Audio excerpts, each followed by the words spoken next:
The Shadow of Fu Manchu. Based on the stories by Sax Roma.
Dr. Fu Manchu has sent Li King Su, his chief assistant, to Egypt to report on the activities of Fa Lo Sui, Fu Manchu's daughter. A mysterious Eurasian woman known as Madame Ingomar has taken a house near Luxor from where she is spying on the excavation operations of Sir Lionel Barton and his party for excavating in the tomb of the Black Ape in the Valley of the Kings.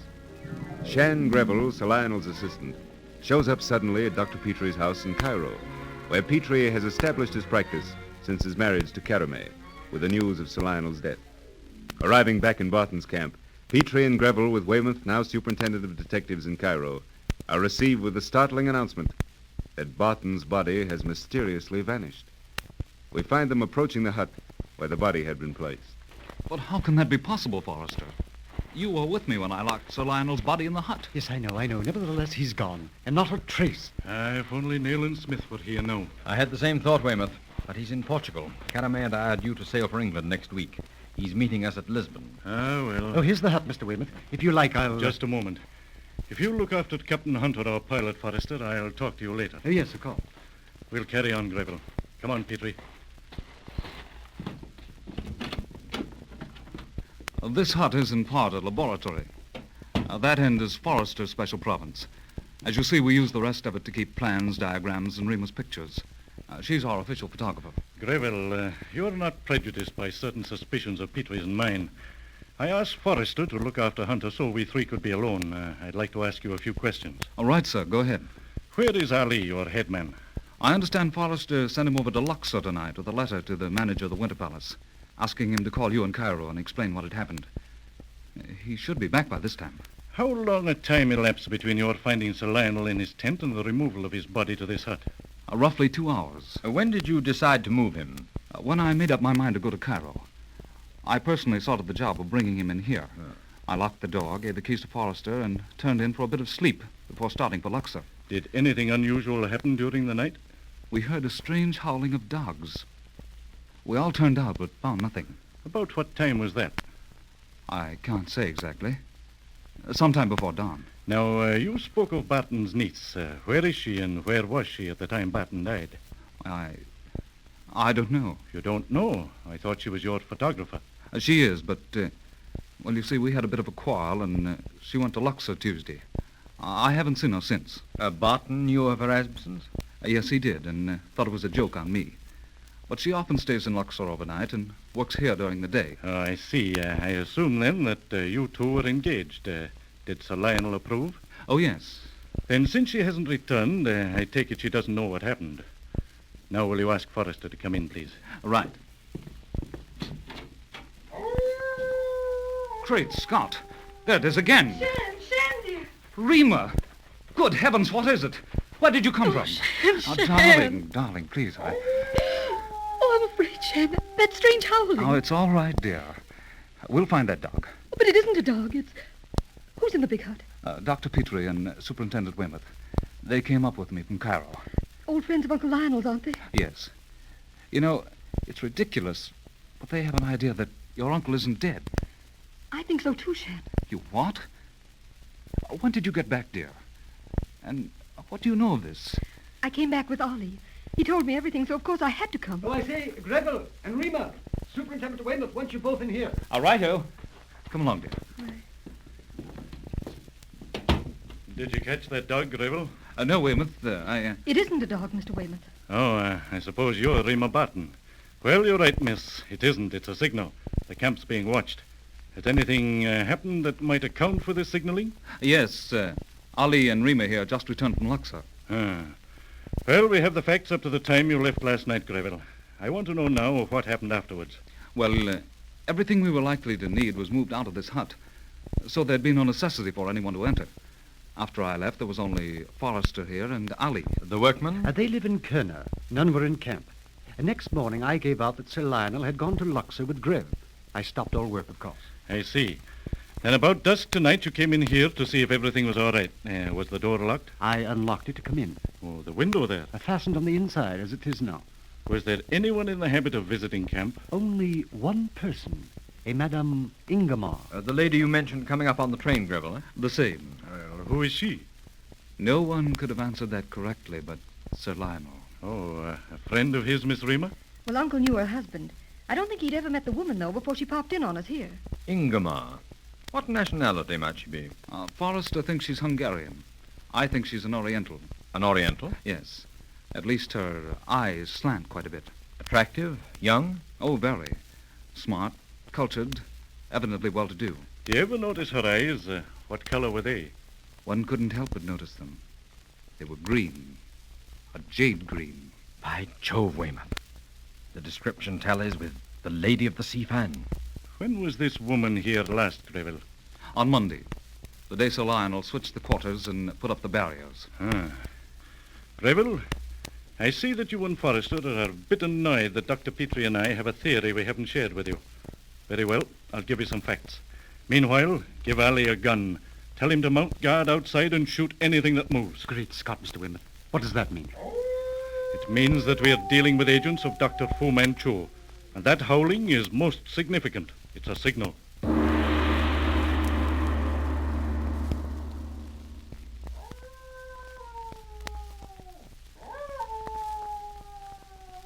There is Effendi Smith's signal again. 2 howls.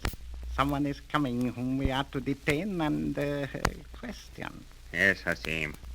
Effendi Nayland Smith wishes us to learn something from this person now approaching. Here he comes. Yes, Hasim. I see him outlined against the sky. A turban. A Burman. Take him as he passes. Quiet now. Now, Hasim, quick! I have him. Get his knife. Now, Chopra. What are you doing here? Whom do you serve? Let upon him, Hasim. Now, Chopra. Speak. I am in the suite of Moulton Bay. Our headquarters are in Luxor. I am lost. You lie, Chokra. As I crossed the river coming from Luxor, a motorboat passed heading upstream. One other such as yours stood in the stern. I saw the mark of Kali on his brow. And look, you see the mark, Hasim. I should slit his evil throat. Yes! He got away. He runs like a deer. Don't shoot. We rouse the camp. Come, we shall report to Effendi Nayland Smith. Who is this Dr. Fu Manchu? I've heard Uncle mention him. I think Dr. Petrie can answer that better than I, Miss Rima. I'll answer that question in the exact words of my friend Commissioner Nayland Smith. I asked him that same question some years ago. Imagine a person tall, lean, and feline, high-shouldered, with a brow like Shakespeare and a face like Satan, with long magnetic eyes of the true cat green, Without a doubt, Dr. Fu Manchu is the greatest scientific criminal the world has ever known. Smith and I were the last to see him alive. He disappeared in an aeroplane crash in Austria. It's possible he survived that crash, but I don't believe it. I do, however, believe that someone else is carrying on his work. Madame Ingomar. Perhaps she or others. What was the religious murderer doing in my courtyard at Cairo last night? We know he was following Greville. Aye, and the cry points to an accomplice. He wasn't alone. And now this camp is watched. The old net Petrie closing round us again. If only Nayland Smith were here. Well, if we have unknown enemies, we have at least one unknown friend. Who, Dr. Petrie? The person who sent the telegrams to Weymouth and me. If I went positive that Smith is in Portugal at this moment, I'd swear that unknown were he. Well, whoever he is, he's taking no chances. Fu Manchu had a method of inducing artificial catalepsy. Dr. Petrie alone, I believe, had a bit of the antidote. And the person who sent those telegrams knew it. Well, so much for our friends. As to our enemies, either you have a dacoit among your workmen, or there was a stranger in camp last night. You have a clue, Dr. Petrie. Not I, but Superintendent Weymouth has. Tell me, Greville, was Barton undressed when you found him? No. Did he carry the key to this hut in his person? Yes, he carried all keys on a chain. Was the chain on him when you found him? It was. I didn't remove it. And you and Forrester were here when the body was moved. Ali and I carried Sir Lionel. Grev supervised. Ali left when you did? We all left together. Good. Then none of you troubled to look into the recess behind this sarcophagus lid. We never even thought of it. I thought not. Do you know what this is? Why, it looks like a wad of red tobacco. It's beetle nut.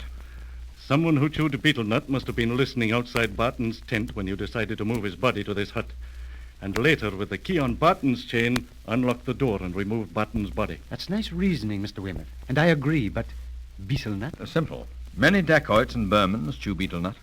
Dr. Petrie, perhaps I can show you the man. You Rima, how? You mean I think I may have his photograph. Also, the photograph of someone else. his photograph? By Jove, Miss Rima, that would Wait. help us. That plaque you have in your hand, Miss Rima, where did you get it? This? Why, from the sarcophagus while you all were talking just now. I looked into the recess behind the lid and then into the coffin. It was under one of my notebooks. Petrie, by Jove, look. The White Peacock. Not only are we dealing with Fu Manchu's agents, but also with the greatest criminal organization on Earth, the Sifan.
The shadow of Fu Manchu.